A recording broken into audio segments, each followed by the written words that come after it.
Você provavelmente conhece o rei Leônidas e os seus 300 Esparta. Heróicos, bravos, e graças a eles, os persas que pretendiam invadir a Grécia foram derrotados, correto? Bem, adivinhe só, como muita coisa dentro da história, essa não é a plena verdade. Todavia não podemos culpá-los, quando muito do que conhecemos é recortado para evidenciar esse ou aquele elemento. No entanto, se você quiser saber mais sobre essa história, já deixe o seu like e nos assista até o final, para que o deus Ares não puna sua covardia e nem acabe te banindo para o Tártaro. Leônidas é o grande protagonista de 300. Se você assistiu o filme de 2006, originado dos quadrinhos, talvez se recorde também da bela Lina Red, a Cersei de Game of Thrones, que protagoniza a sua esposa. Com seus longos cabelos negros, seus adornos e o seu vestido, ela realmente é o estereótipo da beleza grega que conhecemos. Mas essa referência que temos é oriunda de lugares como Atenas e outras cidades da Grécia. Em Esparta, as coisas eram tanto diferentes. Além de ser uma sociedade profundamente militarizada, esperava-se que as mulheres se comportassem também de forma mais masculina. Elas treinavam duro, para que fossem saudáveis e dessem origem à melhor prole possível. Frequentemente, raspavam os cabelos, pois isso facilitava os cuidados que precisariam ter, evitando o desperdício de tempo e gastos, e, acima de tudo, se mantinham longe de qualquer adorno ou joia. Completamente diferente daquela imagem que vimos, que temos em nossa mente, não é mesmo?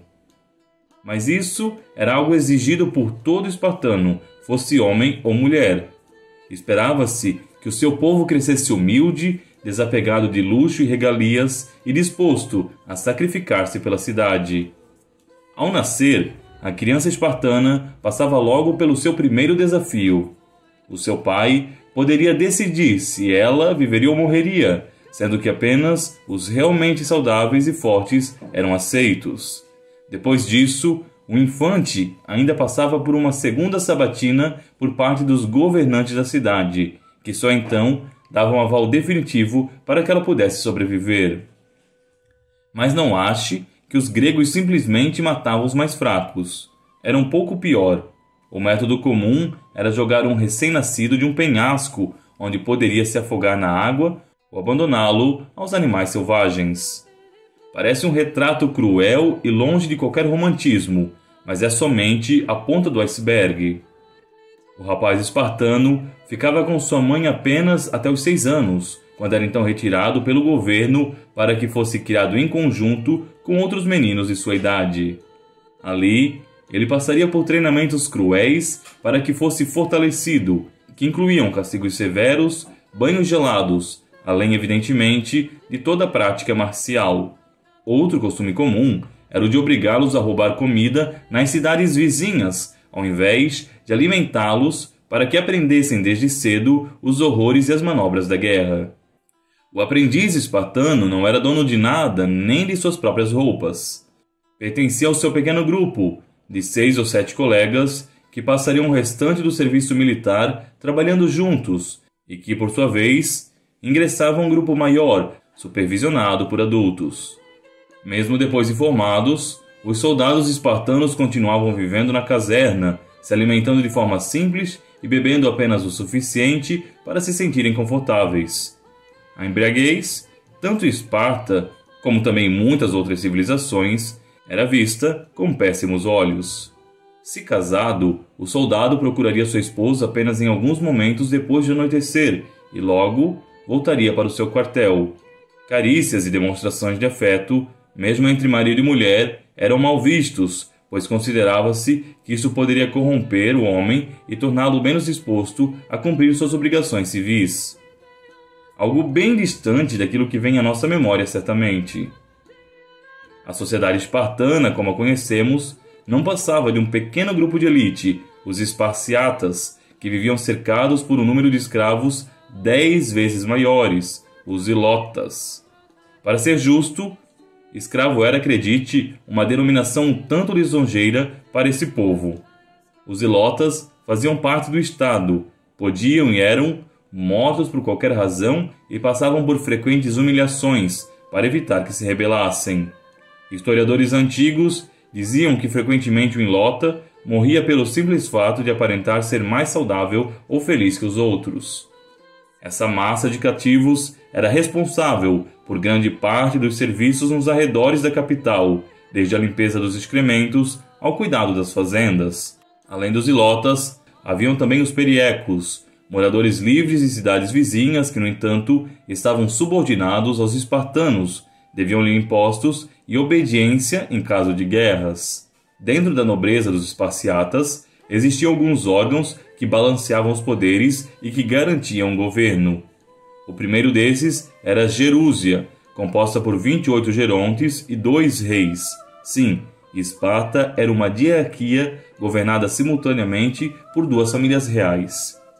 A Gerúsia podia ser comparada, a grosso modo, com o Senado romano. Era um conselho de anciãos com mais de 60 anos que debatia e criava as leis necessárias. Essas leis, no entanto, precisavam ser aprovadas pela Ápela, uma câmara maior constituída por cada esparciata homem com mais de 30 anos. A Ápela não debatia, mas tinha o poder de voto e elegia os gerontes quando de sua morte. Da Gerúsia saíam, eleitos anualmente, 5 magistrados, os 5 éforos, que representavam o poder executivo e judiciário da cidade.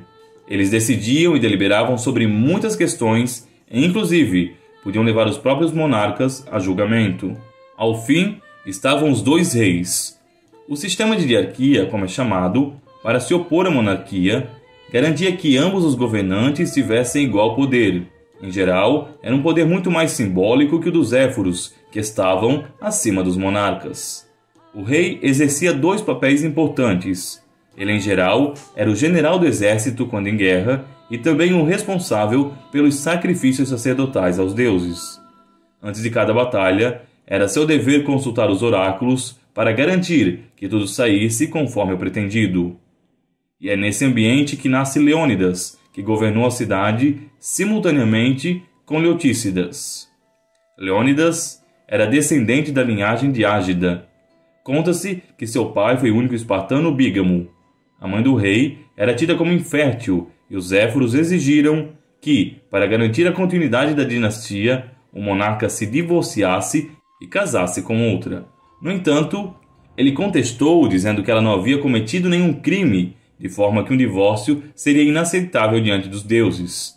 O conselho de anciãos concordou que ele continuasse casado, mas deveria contrair uma segunda mulher para fins reprodutivos. O problema é que, no fim das contas, ela não era mesmo infértil. Da mãe de Leônidas nasceram ele e seus irmãos, que continuaram a geração de seus antepassados ágidas. No entanto, Leônidas ficou mesmo famoso foi pela Batalha de Termópilas, ou a Batalha dos 300 de Esparta, como também é chamada. Na época, o poderoso Império Persa estava em plena ascensão. Ele já havia anexado grande parte do Oriente Médio, bem como havia submetido muitas cidades gregas no Oriente. Isso levou a uma dura reação por parte de Atenas, Esparta e outros locais próximos, que decidiram resistir para que não tivessem a sua liberdade ceifada.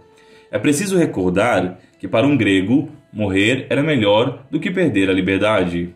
Esse orgulhoso povo foi heróico ao vencer os persas, que sempre contavam com números de soldados e hostes muito maiores. Um desses conflitos, como falei, foi a Batalha de Termópilas. Termópilas era um desfiladeiro pouco acessível que havia na Grécia.